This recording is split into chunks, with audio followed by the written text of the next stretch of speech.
Chapter 1 है, दोबारा से तुम्हारा चैप्टर 1 क्या नाम है चैप्टर 1 का? Electric charges. लिखते चलना, नोट्स बनते रहेंगे अपने, है ना। मेरे हिसाब से तीन चैप्टर भी हो जाए बड़ी बात है। हाँ 2.5 चैप्टर तो हो ही जाएगा इस महीने। Electric charges and electric field. Electric charges and electric field, यही है चैप्टर का नाम। एंड फील्ड्स होएगा मेरे हिसाब से। इलेक्ट्रिक चार्जेस एंड फील्ड्स देख लो जो भी है। हाँ वही, इलेक्ट्रिक चार्जेस एंड फील्ड्स। ठीक है, बोल दो। पहुंच गया मैं, घर से फोन होएगा है। हाँ बोल दे। किससे आया? बस से? बाइक से तो नहीं आया?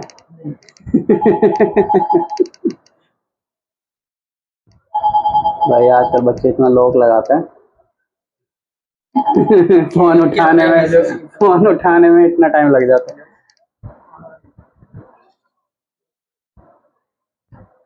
कहाँ भाभी? फरीदाबाद वाली भाभी हैं? नगीना वाली, अच्छा।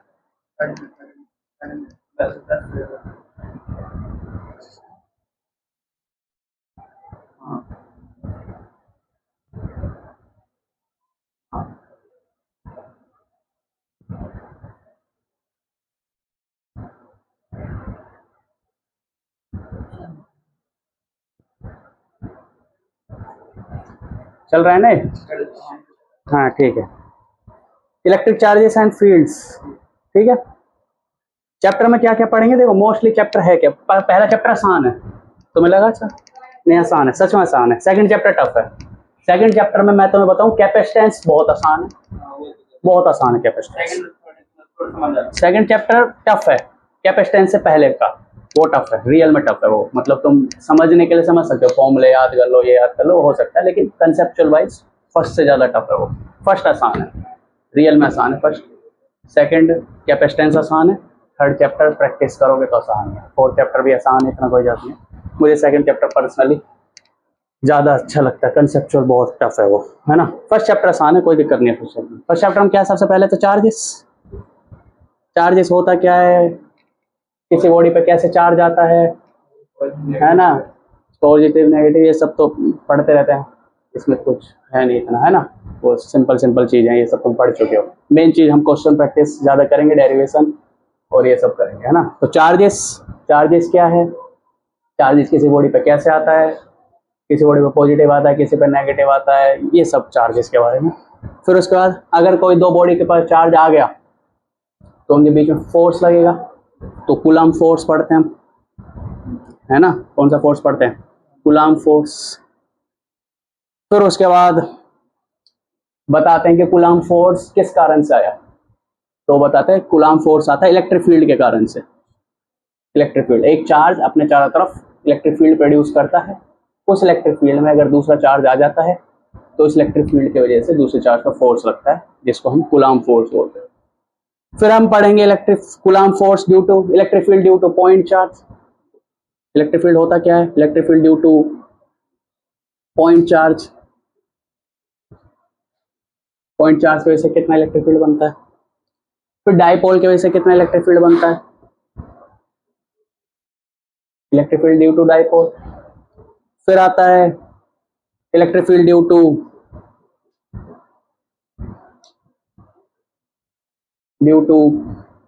लाइन चार्ज, मतलब एक इन्फिनाइट लाइन चार्ज है, उसके वजह से कितना इलेक्ट्रिक फील्ड बनता है।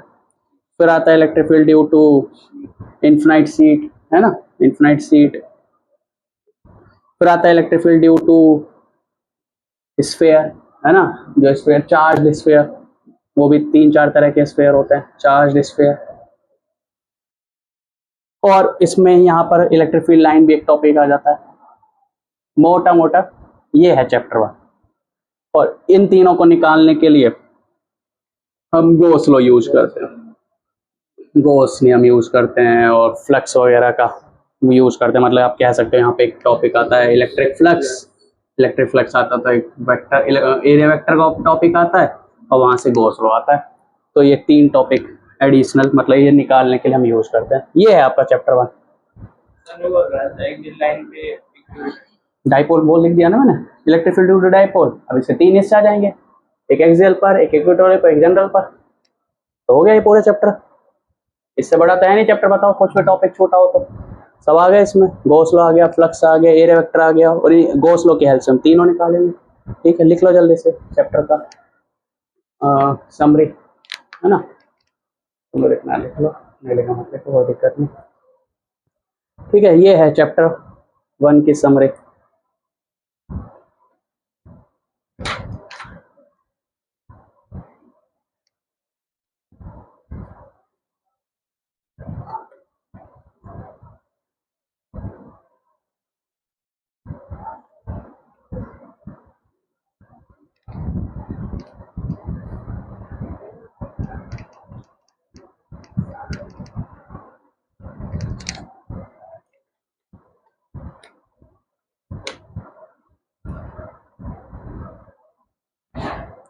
देखो बेसिक मैथ तो आनी चाहिए तुम्हें, है ना, वो तो आती है तुम्हें, कोई दिक्कत नहीं। बाकी यहाँ पे जो जरूरत पड़ेगी उसको मैं बता दूंगा भाई, उसी में आ जाता है ना। चार्ज स्फीयर में होलो स्फीयर भी आ जाता है, सॉलिड स्फीयर भी आ जाता है, हर तरह 4 तरह के स्फीयर होते हैं, है ना, 4 तरह के स्फीयर होते हैं।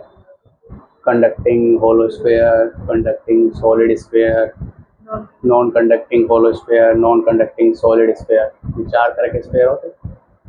और 3 तो सेम ही हो जाते हैं क्योंकि तीनों का चार्ज डिस्ट्रीब्यूशन सेम रहता है, और सॉलिड का अलग होता है, नॉन कंडक्टिंग सॉलिड का। इसका एक क्वेश्चन भी आता है जे थॉमसन मॉडल के ऊपर, एनसीईआरटी का लास्ट एग्जाम्पल है इसका, जो सही क्वेश्चन बनता है, जो अच्छा क्वेश्चन बनता है। ठीक है, तो सबसे पहले टॉपिक पढ़ेंगे हम चार्ज। चार्ज कैसे आता है किसी बॉडी पर, लिख दे, मिटा दिया। देखो चार्ज कैसे आता है। कोई बॉडी है, कोई बॉडी, यूनिवर्स की कोई बॉडी, वो किससे बनी है, एटम से बनी है। कोई बॉडी बनी है वो एटम से बनी है, सारे के सारे एटम्स, इसमें एटम से एटम्स मौजूद है, और हर एक एटम मान लो ये बॉडी है किसकी, कैल्शियम की बॉडी है। किसकी बॉडी है, कैल्शियम की। तो कैल्शियम के एटम होंगे सारे के सारे, कैल्शियम के एटम होंगे। अगर कैल्शियम एटम की बात करें उसमें कितने प्रोटॉन होते हैं, 20 प्रोटॉन्स, और कितने इलेक्ट्रॉन होते हैं, 20 इलेक्ट्रॉन्स। और हमें पता है एक इलेक्ट्रॉन पे कितना चार्ज होता है। इलेक्ट्रॉन और प्रोटॉन के बारे में पता होना चाहिए, बेसिक पता होना चाहिए। यहां तक फ्रेम है इसका, ठीक है। तो इलेक्ट्रॉन के और प्रोटॉन के बारे में बेसिक चीजें पता होनी चाहिए कि एक इलेक्ट्रॉन है उस पर चार्ज कितना होता है। इलेक्ट्रॉन पे चार्ज होता है -1.6 इंटू 10⁻⁻19 कूलम, ठीक है। और ये होता है माइनस, और इसको हम इतना बड़ा ना लिख के सीधा सीधा -e लिख देते हैं। क्या लिख देते हैं, -e। प्रोटॉन पे कितना चार्ज होता है, प्लस सेम चार्ज होता है ना, इसलिए इन दोनों को बहुत कंपेयर करते हैं क्योंकि दोनों पे चार्ज सेम रहता है, मैग्नीट्यूड सेम होता है, बाकी एक पॉजिटिव होता है एक नेगेटिव होता है, बस ये फर्क है। अच्छा, मास, इलेक्ट्रॉन का मास ऑफ इलेक्ट्रॉन ये होता है 9.1 इंटू 10⁻⁻31 kg। और प्रोटॉन का मास क्या होता है, मास ऑफ प्रोटॉन होता है 1.67 इंटू 10⁻⁻27 kg, ठीक है। तो प्रोटॉन का मास लगभग ऐसा क्या 1832 टाइम्स ज्यादा होता है, मतलब 2000 गुना ज्यादा होता है प्रोटॉन का मास किससे, इलेक्ट्रॉन से।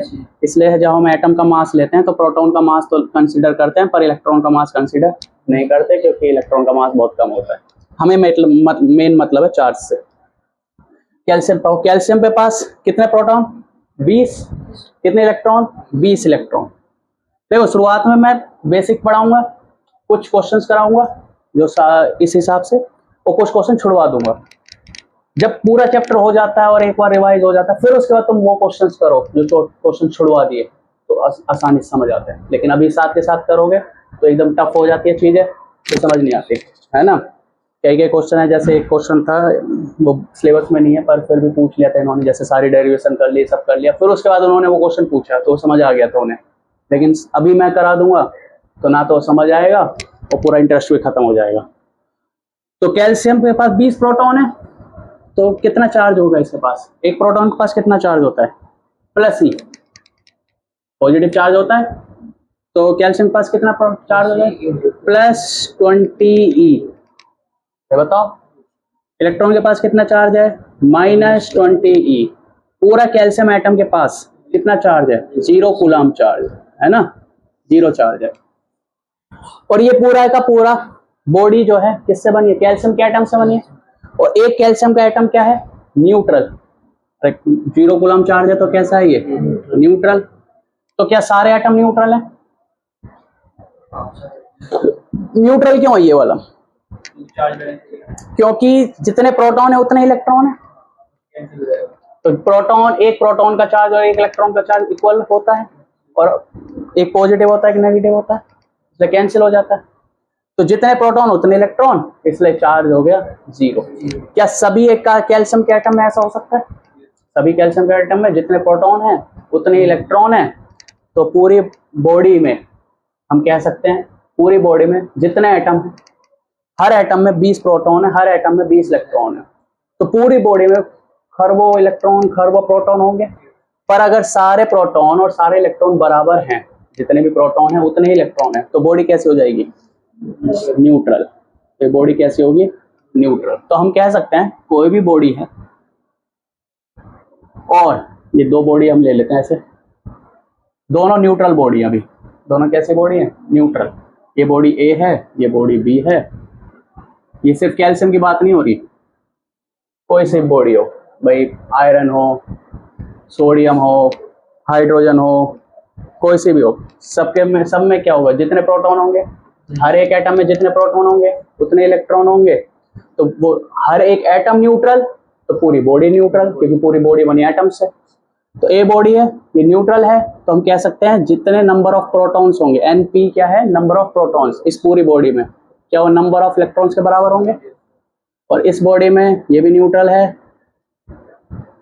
तो इसमें नंबर ऑफ प्रोटॉन्स जितने होंगे उतने ही नंबर ऑफ इलेक्ट्रॉन्स होंगे। ठीक है, तो ये बॉडी क्या हो जाएगी? न्यूट्रल। बताओ कोई कंफ्यूजन इसमें? लिख लो जल्दी से इसको, फिर उसके बाद आगे बढ़ते हैं कि बॉडी पर चार्ज कैसे आता है। अभी तो बॉडी न्यूट्रल है, अभी तो बॉडी न्यूट्रल है।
ठीक है।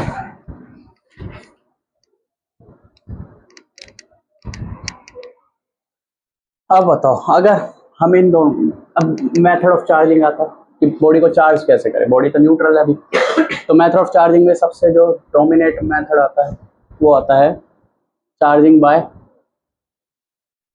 रबिंग। कि हमने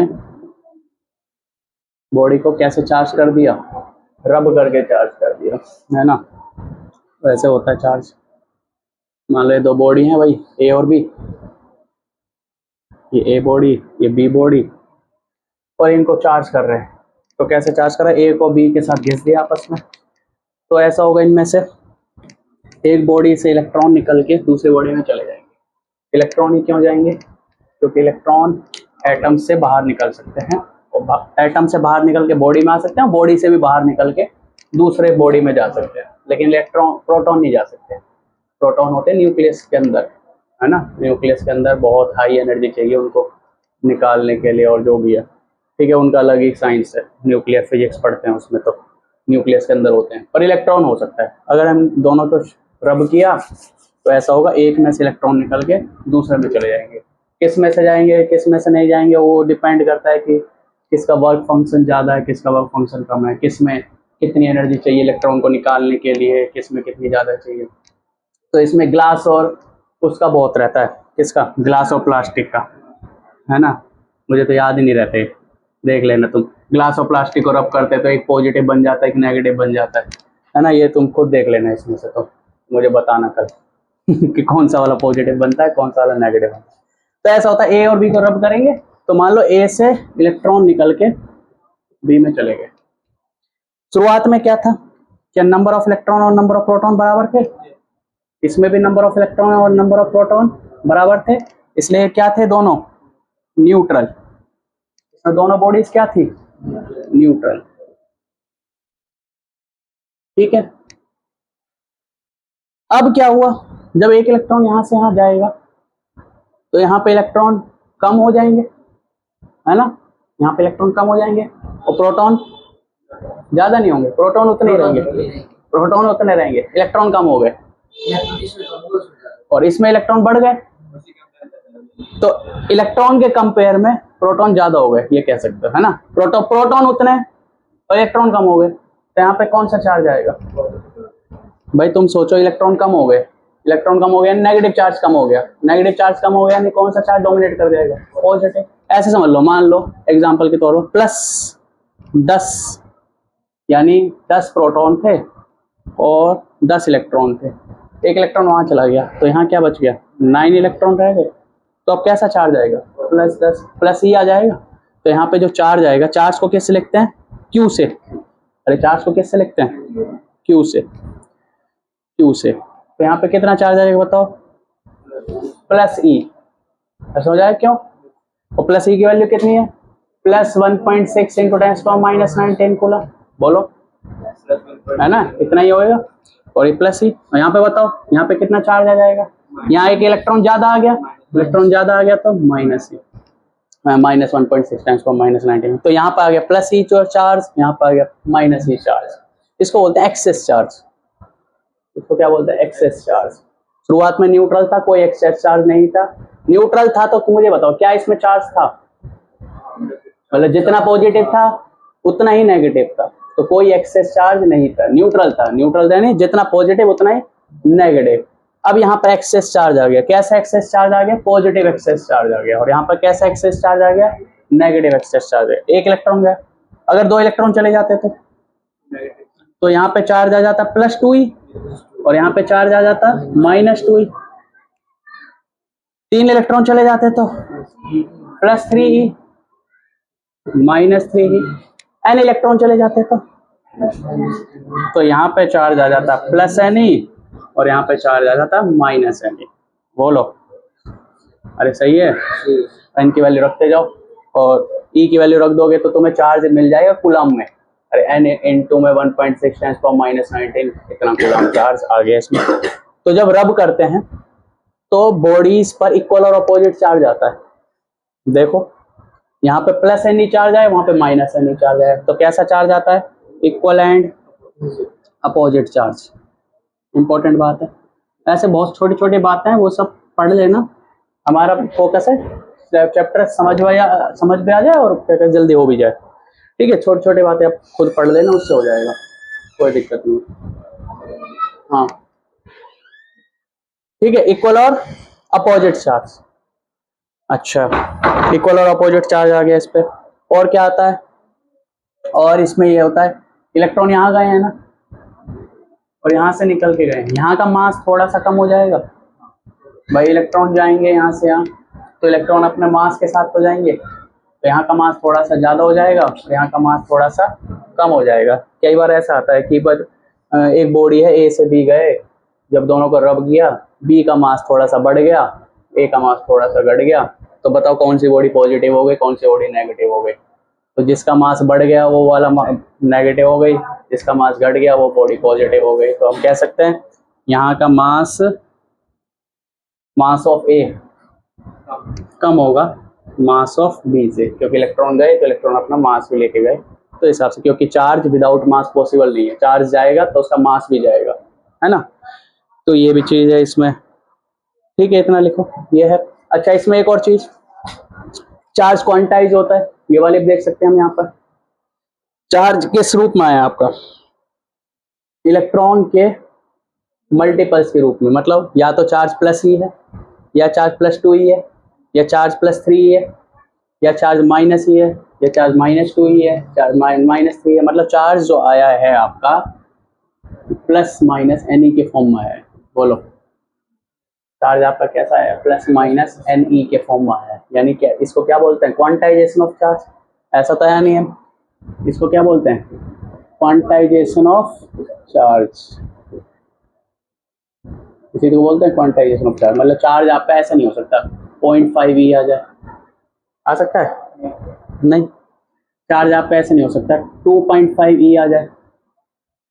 ई के रूप में हमेशा, ई के रूप में हमेशा या तो 1 ही आएगा, या टू होल नंबर, या इंटीजर कह लो, इंटीजर आएगा, या तो प्लस में आएगा या नेगेटिव में आएगा। तो this property is known as quantization of charge, है ना। प्रॉपर्टी बता दी इसके साथ ही, ये क्वांटाइजेशन ऑफ चार्ज, लिख लो इसको।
ठीक है, ये प्रॉपर्टी लिख ली क्वांटाइजेशन ऑफ चार्ज। ठीक है, इसको थोड़ा सा समझने की बात है। क्वांटाइजेशन ऑफ चार्ज अगर ई के रूप में लिखना हो तो ये होगा, प्लस ई होगा, माइनस ई होगा। क्या अब यहां से बताओ, क्या चार्ज फ्रैक्शन में हो सकता है? Can charge possible in fraction? बताओ भाई। हो सकता है, बिल्कुल हो सकता है। सुनो, देखो चार्ज है, क्या चार्ज प्लस ई हो सकता है ना? और प्लस ई की वैल्यू कितनी है?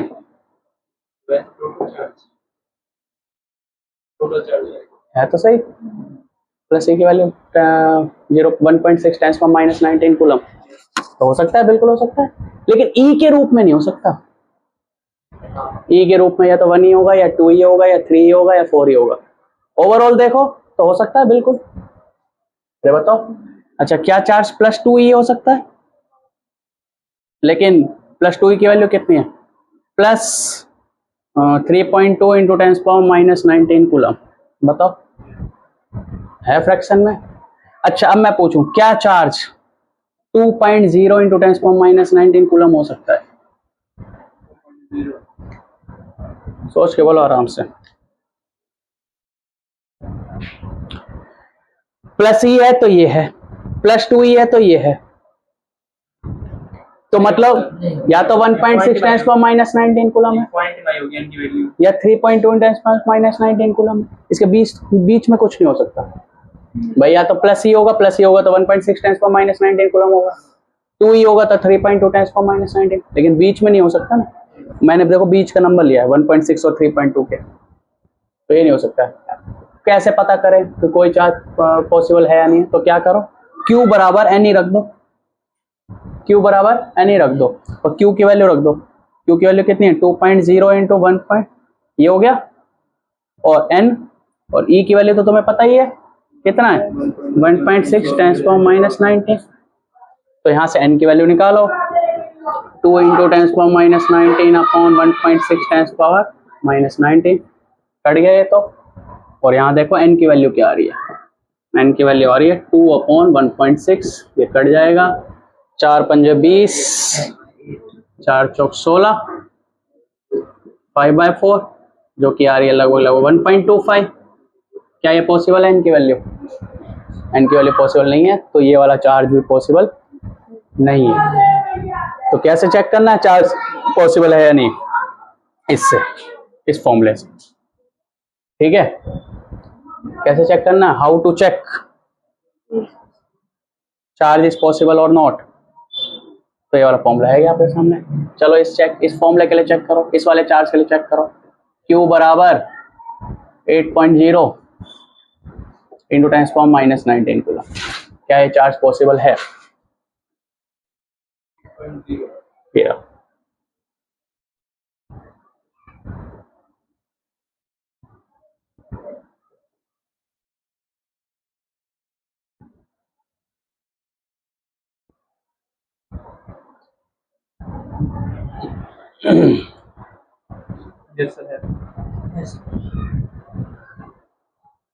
करो, ये लिख लिया, ये लिख लो इतना।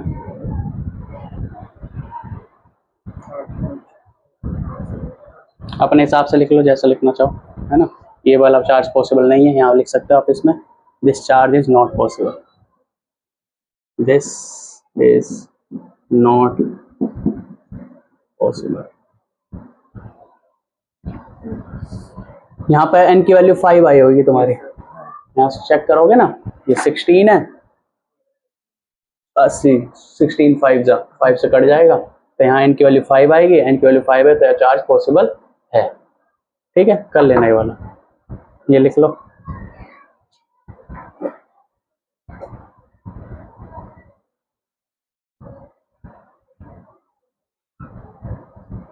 तो लिखोगे इसका answer, yes charge possible in fraction, yes fraction में चार्ज पॉसिबल है, yes charge is possible in fraction.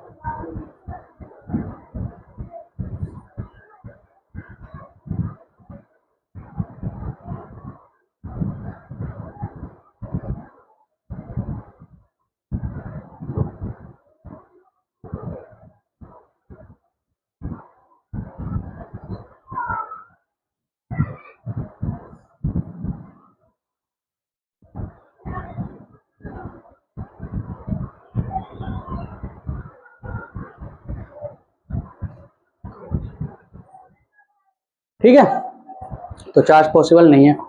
इसका एक और भी मतलब पूछा जाता है, एक और पूछूं तो बताओ, एक और बताओ।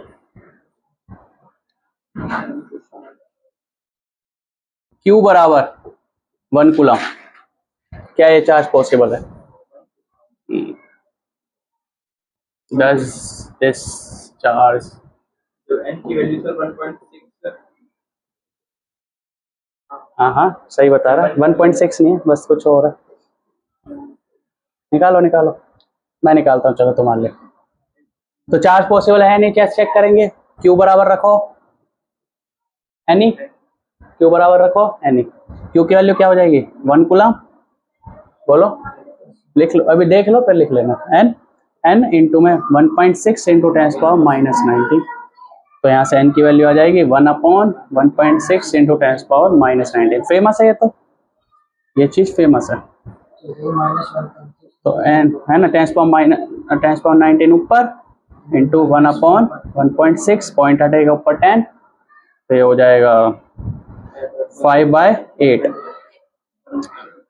5/8, तो 5/8 इंटू 10⁻19, इसको ऐसे लिख सकते हैं 50/8 इंटू 10⁻18।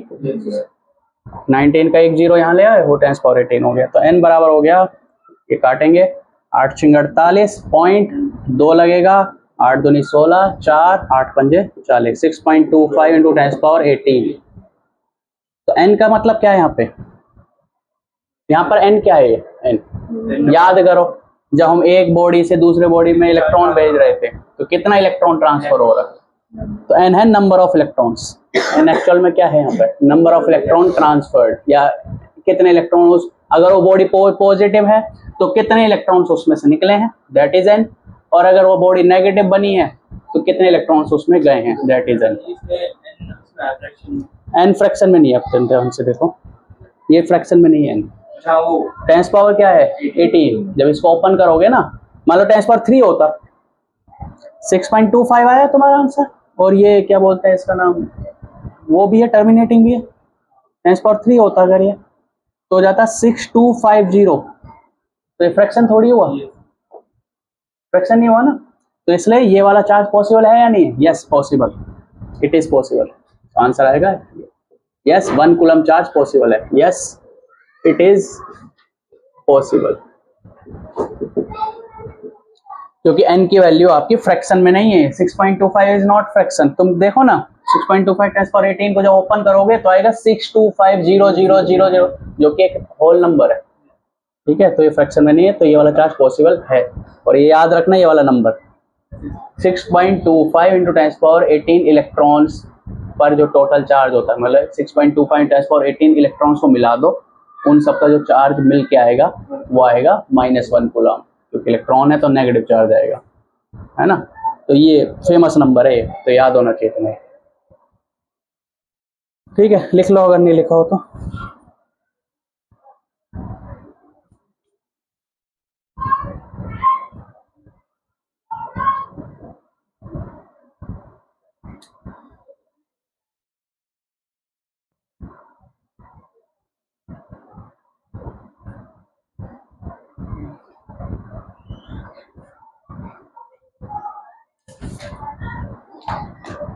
ठीक है,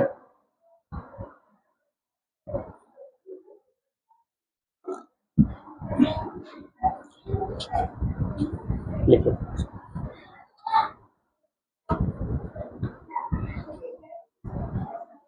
अच्छा, +1 कूलम -1 कूलम। हाँ, अब मैं इसमें ओवरऑल व्यू दूं तो ये हो जाएगा कि अगर मान लो चार्ज आपको दे रखा हो ऐसे 2.5e 5.5e, और पूछा जाए चार्ज पॉसिबल है या नहीं है, तो लिखोगे नॉट पॉसिबल। क्यों पॉसिबल नहीं है ये वाला चार्ज? क्योंकि ई में या तो 1e होगा, या 2e होगा, या 3e होगा, ऐसे होगा। अगर चार्ज आपको दे रखा हो ऐसे 1 कूलम, 0.1 कूलम, है ना, या 10 कूलम, अब ये सारे चार्ज ही बहुत बड़े बड़े चार्ज है। क्यों? क्योंकि अभी मैंने एग्जांपल दिया था Q बराबर 1 कूलम का, तो तुमने देखा होगा n की वैल्यू कितनी आई थी? 6.25 इंटू 10⁻18। ये बड़ा नंबर है, इनफैक्ट बहुत बड़ा नंबर है। 10⁻7 1 करोड़ होता है, अरे 10⁻6 होता है 10 लाख, 10⁻7 1 करोड़, 10⁻8 10, 10⁻8 10 करोड़, 10⁻9 100 करोड़, और ये तो 10⁻18 है। 10⁻9 कितना हुआ? 100 करोड़ हुआ। 10⁻10 कितना हुआ? 1000 करोड़। 10⁻11 10,000 करोड़, और ये तो 10⁻18 है। बहुत बहुत बड़ा नंबर है। तो इतने सारे इलेक्ट्रॉन्स मिलके तब जाके कितना कूलम चार्ज बनाते हैं? 1 कूलम चार्ज बनाते हैं, इतने सारे इलेक्ट्रॉन मिलके। तो जब भी चार्ज आपका 1 कूलम हो, इनको बोलते हैं मैक्रोस्कोपिक चार्ज बोल सकते हैं। बड़ा चार्ज है 1 कूलम चार्ज, छोटा चार्ज नहीं है। तो जब इतने सारे चार्जेस, इतना बड़ा चार्ज होता है, जब इतना बड़ा 1 कूलम हो, 0.1 कूलम हो, 10 कूलम हो, तो देखते ही सीधा लिख देना पॉसिबल, कि क्या ये चार्ज पॉसिबल है? हाँ पॉसिबल है, सीधा। ठीक है। और अगर ऐसा है आंसर, क्वेश्चन आपके पास 1 पॉइंट या फिर ऐसे 4.8 इंटू 10⁻−18 कूलम, क्या ये पॉसिबल है या नहीं है? तो कैसे चेक करना पड़ेगा? तो फॉर्मूला लगाओ, Q बराबर है नहीं, Q की वैल्यू रखो 4.8 इंटू 10⁻−19, N की वैल्यू रखो, इसकी वैल्यू रखो, और N की वैल्यू निकालो, और फिर पता लगाओ if N is whole number. अगर N होल नंबर में आता है ना, तो पॉजिटिव, तो मतलब पॉसिबल है, otherwise not possible, otherwise not possible. ठीक है, समझ आया? अगर ऐसे हो तो सीधा सीधा नॉट पॉसिबल है, साफ साफ दिख ही जाएगा उसमें तो। और अगर इसमें भी बड़ा नंबर हो जाए, इसमें मुझे नहीं पता, वो तो कर लेना, वो तो हो जाएगा। मतलब मैं तो कंसेप्ट बता रहा हूँ। कंसेप्ट ये है कि अगर ऐसा आता है, साफ साफ दिख रहा है, नॉट पॉसिबल। ई के साथ तो 2.5 3.5 नहीं आ सकता। ई के साथ तो 1 2 3 4 5 ऐसे आना चाहिए, है ना, नंबर आना चाहिए, होल नंबर। इसके साथ तो पॉसिबल है, क्योंकि एन की वैल्यू बहुत बड़ी आएगी और वो होल नंबर ही आएगी, कोई दिक्कत नहीं। अच्छा, इसमें एन की वैल्यू नेगेटिव भी आ सकती है, पॉजिटिव भी आ सकती है, पर मैंने होल नंबर इसलिए लिखा क्योंकि हम ई को हमेशा पॉजिटिव ही लेते हैं। अगर मान लो चार्ज आपको माइनस में दे रखा है, चार्ज आपको किस में दे रखा है? माइनस में, कोई बात नहीं, प्लस लेके कर लो सॉल्व।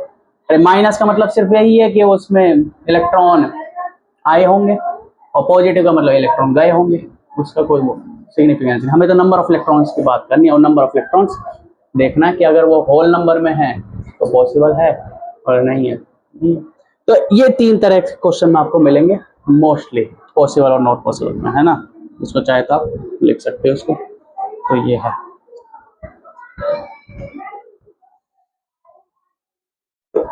ये बड़ा आ जाए तो पॉसिबल, ऐसे आए तो नॉट पॉसिबल।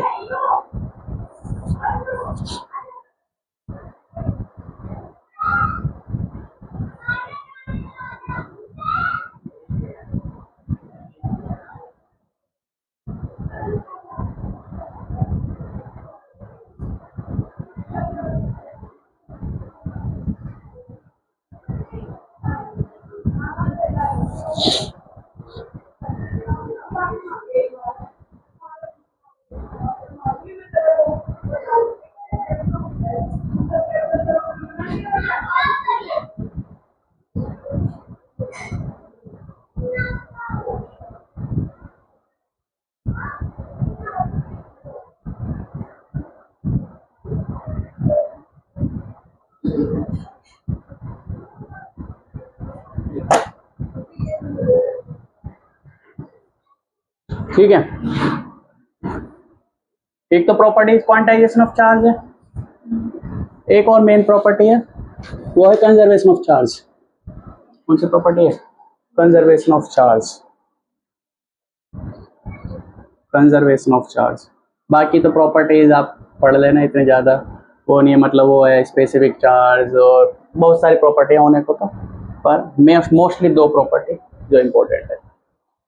क्या है property of charge, conservation of charge? ये कहता है कि अगर कोई बॉडी है, उसके पास Q1 चार्ज है, तो इसका Q1 चार्ज कंजर्व रहेगा तब तक जब तक ये किसी दूसरी बॉडी से के साथ इंटरेक्ट ना करे। इंटरेक्ट करने मतलब ना तो उसके साथ रब करे, ना उसके साथ कांटेक्ट में आए, वो बिल्कुल एकदम अलग थलग पड़ी है, एकदम ये आइसोलेटेड है, आइसोलेटेड मतलब बिल्कुल अलग थलग पड़ी है, किसी के साथ कोई इंटरेक्शन नहीं है। तो इस बॉडी पे जो Q1 चार्ज है वो Q1 चार्ज वही रहेगा, कभी नहीं बदलेगा। ये बिल्कुल ऐसा ही, कुछ नहीं लग रहा। ये मोबाइल फोन है, पड़ा है तो पड़ा ही रहेगा हर समय, जब तक इस पे एक्सटर्नल फोर्स ना लगे, है ना, न्यूटन फर्स्ट लॉ।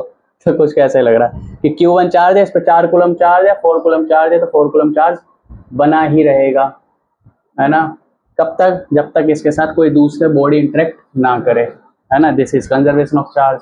मान लो कोई दूसरी बॉडी आई Q2, उसके पास है मान लो 2 कूलम चार्ज, और इन दोनों ने आपस में इंटरेक्शन करी तो क्या होगा, कुछ चार्ज ये इसको दे देगी या ये कुछ चार्ज इसको दे देगा, पर ओवरऑल इन दोनों के बीच में इंटरेक्शन हो रही है। तो इसको एक सिस्टम मान लेते हैं, और मान लेते हैं कि भाई Q1 जो बॉडी थी या फर्स्ट बॉडी थी उस पर Q1 चार्ज था, वो हो गया मान लो 1 कूलम रह गया।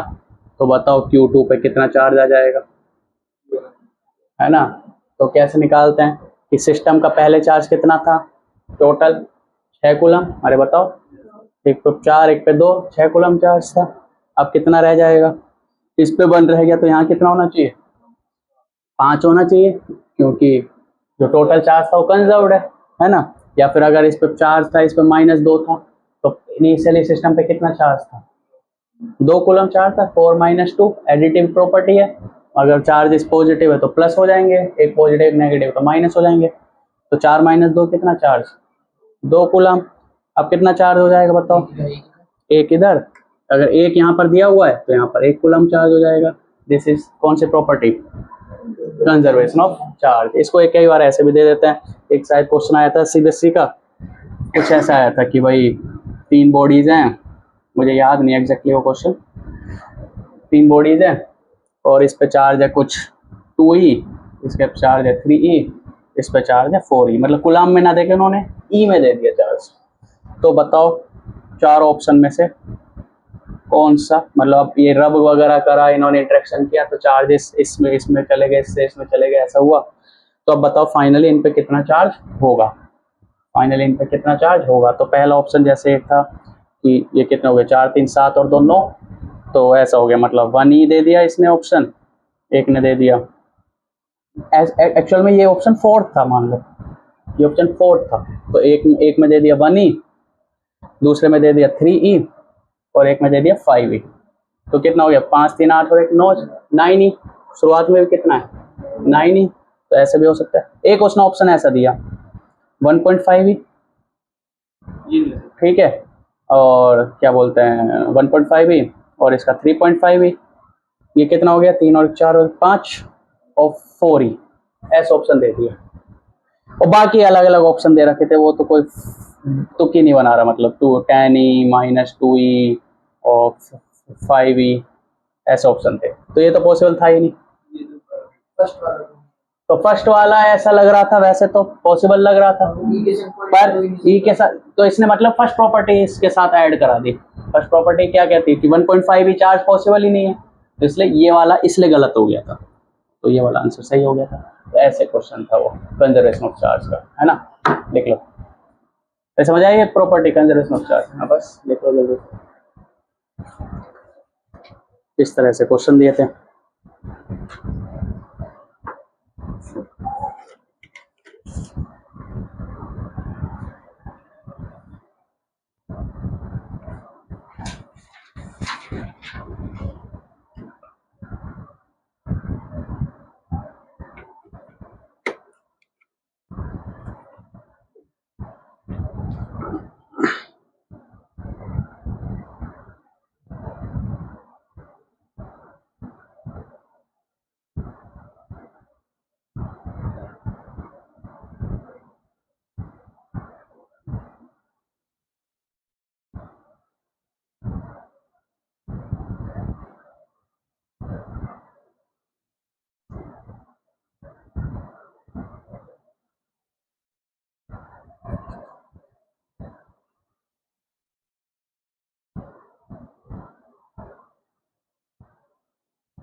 ठीक है, तो ये प्रॉपर्टी याद रखना, इसमें दोनों प्रॉपर्टी कंजर्वेशन ऑफ चार्ज भी ऐड है और क्वांटाइजेशन भी ऐड है। तो उस हिसाब से क्वेश्चन बनाया था उन्होंने, दो प्रॉपर्टीज को ऐड करके। अच्छा, अभी तक हमने पढ़ा कंजर्वेशन ऑफ, मतलब सॉरी, चार्ज कैसे होता है, बॉडी कैसे चार्ज होती है। बॉडी न्यूट्रल होती है, बॉडी पे चार्ज आता है बाय रबिंग, है ना, रबिंग मेथड। रबिंग मेथड कहाँ काम करता है? रबिंग मेथड अधिकतर काम करता है, मान लो ए बॉडी है और बी बॉडी है, दोनों को रब करके हम चार्ज कर रहे हैं, तो रबिंग मेथड काम करता है मोस्टली उसमें क्या बोलते हैं उनका, जो वो होते हैं इंसुलेटर्स होते हैं। मतलब ए और बी दोनों बॉडी कैसी है, इंसुलेटर है, तो हम इनको रब करके क्या कर देंगे, चार्ज कर देंगे। जैसे हम करते थे बचपन में, स्केल लेते थे, बालों से रब करते थे और चार्ज करते थे, स्केल भी रब, वो चार्ज हो जाता था, तो बाल भी चार्ज हो जाते थे। तो दोनों ही केस में ए और बी क्या होते थे, इंसुलेटर होते थे। लेकिन वही केस तुम अगर आयरन स्केल से करोगे तो नहीं होगा, क्योंकि ये वाला रबिंग मेथड किसके लिए काम आता है, इंसुलेटर्स के लिए, और प्लास्टिक एक इंसुलेटर है। ठीक है, एक और मेथड आता है चार्जिंग का, क्या नाम है उसका बताओ, रबिंग मेथड के अलावा? Conduction, charging by conduction, charging by conduction, conduction method. मैं सिर्फ वही पॉइंट बताऊंगा जो आगे क्वेश्चंस करने में काम आएंगे कंडक्शन मेथड के। कंडक्शन मेथड मोस्टली आता है जब चार्ज को मेटल्स या ये कह लो कंडक्टिंग बॉडीज होनी चाहिए, कंडक्टिंग बॉडीज होनी चाहिए, तो बॉडी चार्ज होगी। जैसे मान लो एक बॉडी है ए और दूसरी बॉडी है बी, दोनों की दोनों कंडक्टिंग बॉडीज हैं। जैसे कॉपर हो गया, कॉपर की बॉडी हो गई, कॉपर की बॉडी हो गई, एल्युमिनियम हो गई, ये कॉपर हो गया, आयरन हो गया, ये कॉपर हो गया, एल्युमिनियम हो गया। मतलब कैसी बॉडी है, कंडक्टिंग। कंडक्टिंग पता है, जिसमें चार्ज फ्लो कर सकते हैं। और इंसुलेटर क्या होता है, जिसमें चार्ज फ्लो नहीं करता है। मान लो ये बॉडी है, इसको हमने चार्ज कर दिया यहाँ पर, तो क्या होगा, ये इंसुलेटर है तो यहीं रहेगा, ये चार्ज फ्लो करके कहीं नहीं जाएगा। लेकिन अगर ये कंडक्टर है तो चार्ज हमने यहाँ पे दिया तो ये पूरे बॉडी में फैल जाएगा चार्ज। तो ये होता है क्या, ये होता है इंसुलेटर, और कंडक्टर होगा तो पूरी बॉडी में चार्ज करेगा। तो ए बॉडी है, कंडक्टर है, दूसरी बॉडी वो भी कंडक्टर है। तो अगर हम इसको चार्ज देंगे, मान लो ये न्यूट्रल है, तो अगर हम इसको चार्ज देंगे तो सारा, अगर धरती पर रखिए तो सारा चार्ज कहाँ चला जाएगा, धरती में चला जाएगा। तो इसलिए इसके साथ एक इंसुलेटिंग स्टैंड लगाते हैं ताकि इसका सारा चार्ज धरती के अंदर ना चला जाए, है ना, क्योंकि इंसुलेटर है, इसको यहीं रोक देगी चार्ज को। तो सिमिलरली इसके नीचे भी एक इंसुलेटिंग स्टैंड लगाते हैं। इसमें से एक बॉडी चार्ज होनी चाहिए। अगर मुझे चार्ज करना है ए और बी को, ये ए है, ये बी है, तो ए को हम पहले से चार्ज करके रखेंगे, या किसी एक बॉडी को हम पहले से चार्ज करेंगे, फिर दूसरे बॉडी को चार्ज देंगे। कैसे, मान लो पहले ए बॉडी को दे दिया हमने 2 कूलम चार्ज पहले से, ठीक है, प्लस 2 कूलम। प्लस 2 कूलम का मतलब क्या है, इसके पास प्लस 2 कूलम का मतलब क्या है। मैं ये पूछ रहा हूँ कि इस पे इलेक्ट्रॉन ज्यादा है या प्रोटॉन ज्यादा है? प्रोटॉन तो ज्यादा नहीं होते, इलेक्ट्रॉन एक्सेस है या इलेक्ट्रॉन कम है? इलेक्ट्रॉन की डेफिशिएंसी है, तभी तो पॉजिटिव हुआ। इलेक्ट्रॉन कम हुआ या नेगेटिव चार्ज कम हुआ, तभी तो पॉजिटिव हुआ। कितने इलेक्ट्रॉन कम है? 2 इलेक्ट्रॉन कम है। प्लस 2 ही चार्ज होता है ना इस पे, तो कहते 2 इलेक्ट्रॉन कम है। 2 कूलम चार्ज है, 1 कूलम चार्ज लाने के लिए ना 6.25 इंटू 10⁻18 इलेक्ट्रॉन्स निकालने पड़ेंगे, तब जाके 1 कूलम चार्ज आएगा।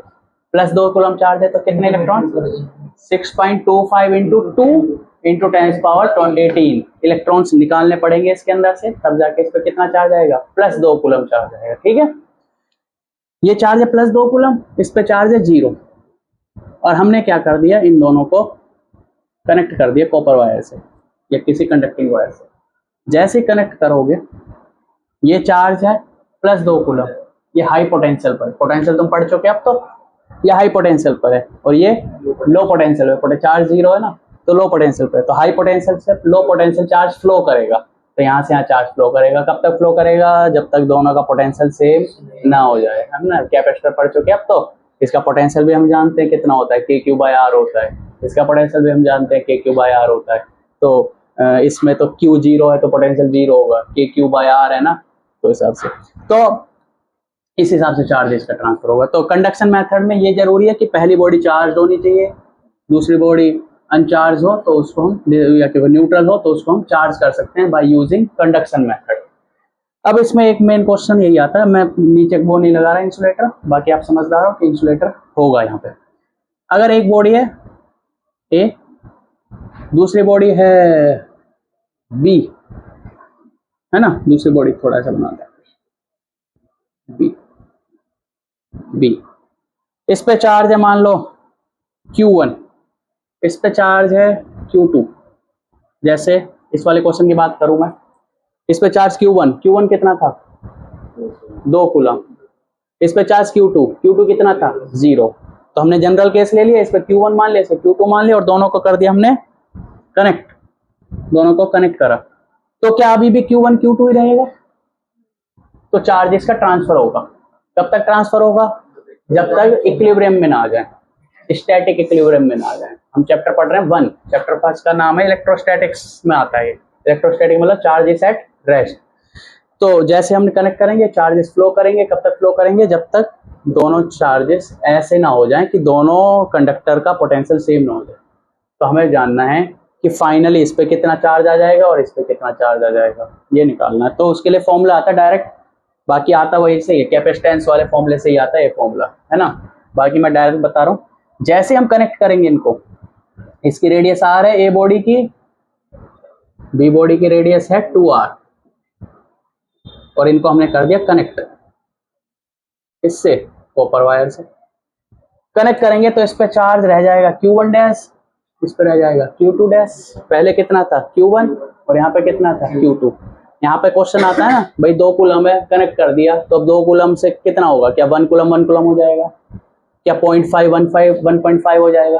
क्या 1.5 और 0.5 हो जाएगा?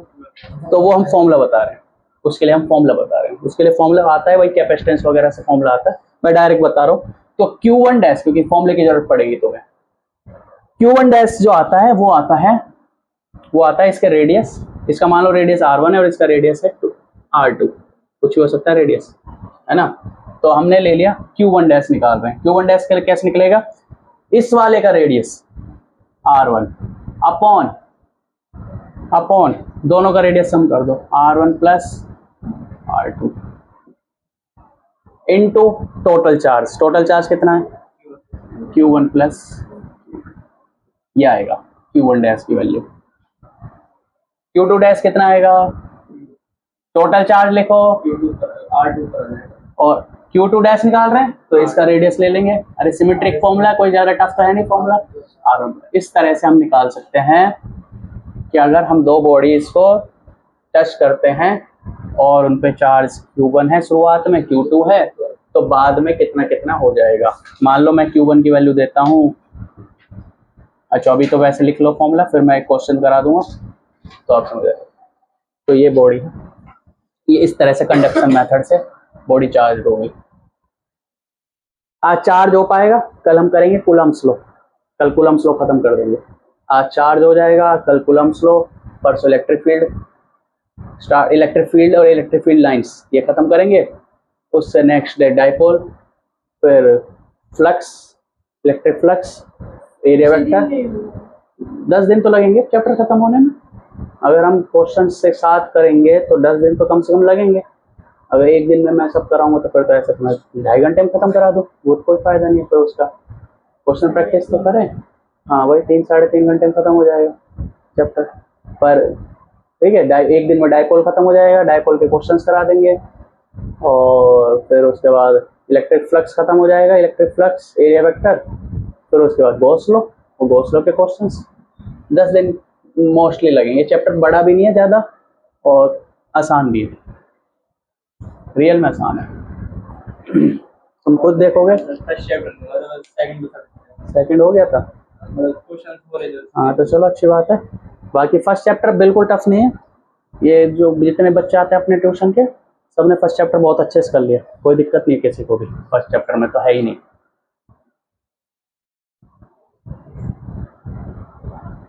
इलेक्ट्रिक फील्ड लाइंस में भी बहुत 8-10 प्रॉपर्टी है मेन प्रैक्टिस कराएंगे, उसके क्वेश्चंस कराएंगे तो अपने आप तुम्हें समझ आ जाएगी सारी प्रॉपर्टीज, कोई दिक्कत नहीं है।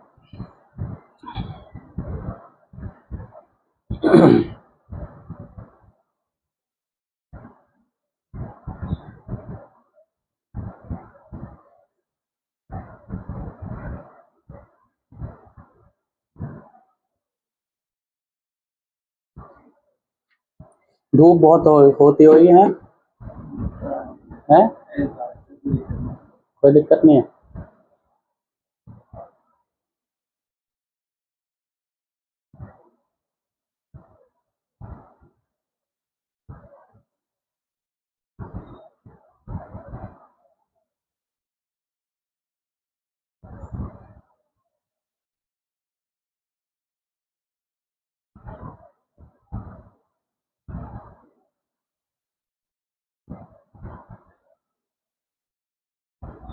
मतलब तुम्हारे ऑल इन वन के मैंने सारे क्वेश्चन देखे थे, ये तो सारे हो जाएंगे तुम्हारे आराम से, ये तो आसान ही, कोई ज़्यादा टफ है नहीं चैप्टर 1 के।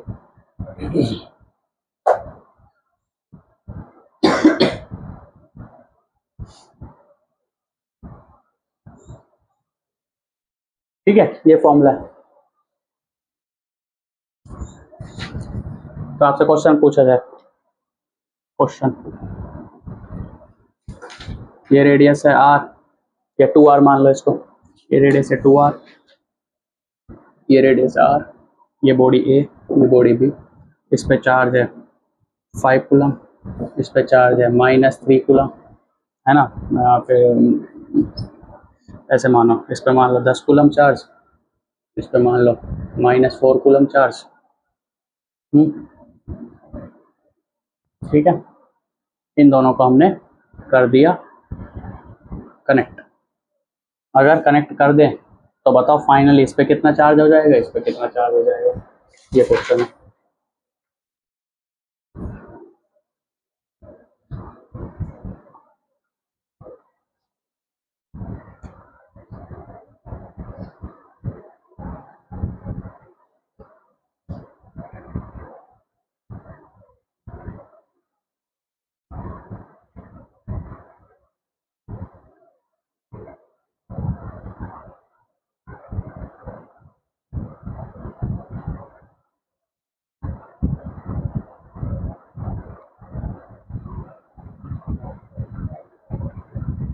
सर फर्स्ट पे तो 4 और उसमें सेकंड पे 2/3, देखते हैं, नेक्स्ट 6/3 वो 2 लेगा, वो सेकंड पे 2, ठीक है। फर्स्ट पे 2 सेकंड तो Q1 dash, 4। Q1 dash, Q1 dash क्या होगा बताओ, टोटल चार्ज यानी Q1 plus Q2, Q1 dash कितना होगा, Q1 प्लस Q2 इंटू इसका रेडियस, रेडियस कितना है 2r upon total radius 3r। अरे R1 कितना है इसका 2r, और R1 प्लस R2 यानी 2r प्लस r यानी 3r, और total charge Q1 plus Q2, यही तो फॉर्मूला है। अरे बताओ कोई कंफ्यूजन, Q1 कितना 10 और ये Q2 कितना -4, तो 10 - 4 कितना जाएगा 6, और ये कट जाएगा, कितना आ गया 2/3, 3 2 जा, तो आंसर आ जाएगा 4 कूलम। Q2 डैश कितना आ जाएगा बोलो, फिर से भाई, ये तो 6 ही रहेगा, इनटू में r अपॉन 3r, तो ये हो जाएगा 2 कूलम। तो शुरुआत में तो एक पे पॉजिटिव चार्ज था, दूसरे पे नेगेटिव चार्ज था, बाद में दोनों पॉजिटिव हो गए कनेक्ट होने के बाद। ठीक है, ऐसे हो जाएगा क्वेश्चन। अच्छा चलो एक क्वेश्चन और करो। ये बॉडी चार्ज है 3r रेडियस, इस पे चार्ज है मान लो 10 कूलम चार्ज, दूसरे से कनेक्ट कर दिया, इसकी रेडियस है 2r, इसको ऐसा करो 12 कूलम मान लो इसको चार्ज, और ये न्यूट्रल है बॉडी, कैसी है न्यूट्रल। तो बताओ आफ्टर कनेक्टिंग कितना चार्ज आ जाएगा, 3r 5r है ना, तो इसको 15 मान लो, नहीं तो आंसर तुम्हारा बेकार सा आएगा मेरे हिसाब से, अब ठीक आ जाएगा। अभी भी ऐसे ही आएगा मेरे से, देखते हैं आंसर कैसा आता है। 3 दूनी 6, ये तो होल नंबर मारा, दूसरा वाला देखो, दूसरा वाला भी होल नंबर में आ रहा नहीं आ रहा, पहले का नंबर दूसरे का 6, सही है। 0 शुरुआत में 0 था,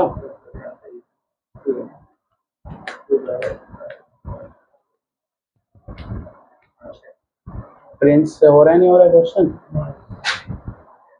तो यही आंसर दे जा रहा है और मैं इसके हिसाब से चलता जा रहा हूँ। ध्यान ही नहीं दे रहा प्रिंस पे। तो प्रिंस है भाई, सिद्धांत तेरी मदद करता है नहीं करता है? तुम दोनों सगे भाई है या फिर क्या कहता हूँ मैं? पहले सबसे बड़े मनीष, एक का 6 एक का 9 है ना? हाँ मैंने सही कर लिया।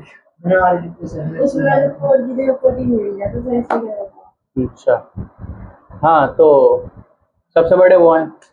सेकंड थर्ड अच्छा, तो इससे बड़ा भाई कोई है? लक्की तुम्हारा सगा भाई है वो? तेरा ही नाम है लक्की? अच्छा, तेरे से बड़ा है लक्की। वो कहाँ पे है? पढ़ाई कर रहा है? वो कहाँ पढ़ा था? कितना बड़ा है तेरे से? पीडी में पढ़ा था वो? तो तू कैसा रहा जैन में पढ़ा था? सर 10th तक तो मेरा थोड़ा सी करी थी। तो मेवात मॉडल कैसे करी उसने? तो जैन में आ गया वो मेवात मॉडल में? चलो से बड़ा था पहले मेवात मॉडल सही था इस वजह से। थर्ड तो हमने भी उसी से करी थी, थर्ड क्लास में। मनीष भी तो वहीं से था। हाँ अच्छा, थर्ड क्लास तुमने वहीं से करी थी। फोर्थ में जैन में आ गए थे, 4th 5th 6th। और ये किसकी बहन है, क्या नाम है उसका? तुम्हारी बहन भी तो है अंजलि। अंजलि तुम्हारी बहन है। तुम्हारा कोई भाई बहन नहीं? है ना वैभव। वैभव वो कौन सी क्लास में? 8th जैन में तो पढ़ा था इसी साल में। अच्छा, वो कहाँ गया? अरावली। अरावली में ले गया? पता नहीं तो ये नहीं पता अपने भाई के बारे में? अच्छा, अरावली में चला गया वो। अच्छा, तो Q1 डैश वैभव मुझे याद सा नहीं आ रहा, छोटा पढ़ा होगा। हाँ Q1 डैश आ गया ना, 9 कूलम आएगा, एक का 6 आ जाएगा है ना, सीधा सीधा। टोटल चार्ज कितना है? 15 कूलम। अरे इस पे तो 0 चार्ज है, तो 15 इंटू में 3R अपॉन 5R, R से R 5 3 15, आंसर आ जाएगा 9 कूलम। और Q1 डैश Q2 डैश आ जाएगा 15 इंटू में 2R अपॉन 5R, R से R कट गया, 5 3 15, 6 कूलम। ठीक है, तो ये हो जाएगा टोटल। तो इस हिसाब से बॉडी चार्ज होती है किसमें? कंडक्शन मेथड में। इस हिसाब से बॉडी चार्ज होती है किसमें? कंडक्शन मेथड में। ठीक है। कंडक्शन हाँ, क्वांटाइजेशन मेथड कह लो उसको, रबिंग मेथड बोलते हैं उसको, फ्रिक्शन बोलते हैं। फ्रिक्शन से चार्ज कर दिया। देखो, चार्जिंग का मेथड तो 2 ही बताए मैंने। पहला मेथड था फ्रिक्शन। जब हमने एक बॉडी को दूसरी बॉडी से रब किया तो इलेक्ट्रॉन ट्रांसफर हुए, है ना, ये फ्रिक्शन मेथड था। और दूसरा मेथड ये वाला जो भी लिखवाया है मैंने, इसमें दोनों बॉडीज को कनेक्ट कर दो, क्योंकि दोनों बॉडीज मेटल बॉडीज हैं, तो इसलिए चार्जेस फ्लो करके चले जाएंगे, वहां रब करने की जरूरत नहीं है, फ्लो करके चले जाएंगे, जो ये वाला मेथड था। इसमें जैसे हमने कनेक्ट करेंगे तो 15 कूलम था, तो इसमें से 6 कूलम चार्ज यहाँ पर फ्लो करके चला जाएगा, है ना, और 6 कूलम चार्ज फ्लो करके चले तो वो कंडक्शन। एक और मेथड आता है इंडक्शन, है ना, क्या करके? नहीं, इंडक्शन बोलते हैं इसको, जो बोलते पोलराइजेशन वगैरह होता है इसमें, और ये हम कैपेसिटर में पढ़ते हैं, है ना। इसको मैं अभी डिस्कस नहीं करूंगा इस वाले मेथड को। तो मोस्टली ये 2 मेथड काम आते हैं, इनसे ही क्वेश्चन बनते हैं अधिकतर।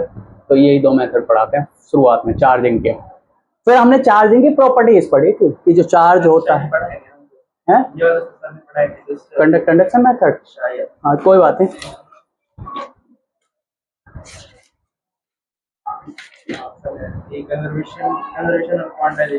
हाँ, ये 2 मेन प्रॉपर्टी है। अब वैसे तो बहुत है, मैं पढ़ाने को तो मैंने बहुत सारी प्रॉपर्टीज बताई है, पर मोस्टली मैं मेन चीजें बता रहा हूँ।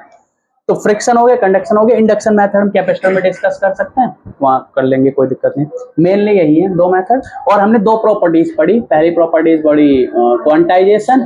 क्वांटाइजेशन क्या कहता है कि भाई या तो चार्ज E होगा, या 2E होगा, या 3E होगा, या 4E होगा। मतलब एक छोटा, सबसे छोटे चार्ज के इंटीग्रल मल्टीपल में चार्ज पॉसिबल है। इंटीग्रल मल्टीपल मतलब होल नंबर कह सकते हो, 1 होगा या 1 के बाद 2 होगा। इंटीग्रल मतलब होल एक तरीके से, है ना। 1.5 नहीं होगा, तो ये this is quantization of charge property, ये प्रॉपर्टी है। और दूसरी प्रॉपर्टी हमने पढ़ी कंजर्वेशन ऑफ चार्ज, तो ये हमने पढ़ा आज। तो क्या क्या पढ़ा, चार्ज कैसे होता है, कोई बॉडी कैसे चार्ज होती है, कैसे नहीं होती, कैसे फ्रिक्शन मेथड काम करता है, उसमें क्या होता है कंडक्शन मेथड, और प्रॉपर्टीज ऑफ चार्ज, उनके क्वेश्चंस वगैरह करे। कल हम करेंगे कूलम्ब्स लॉ, कल हम करेंगे कूलम्ब्स लॉ, और इसके जितने भी क्वेश्चन बन सकते हैं वो करेंगे, ठीक है। तो होंगे सर इसमें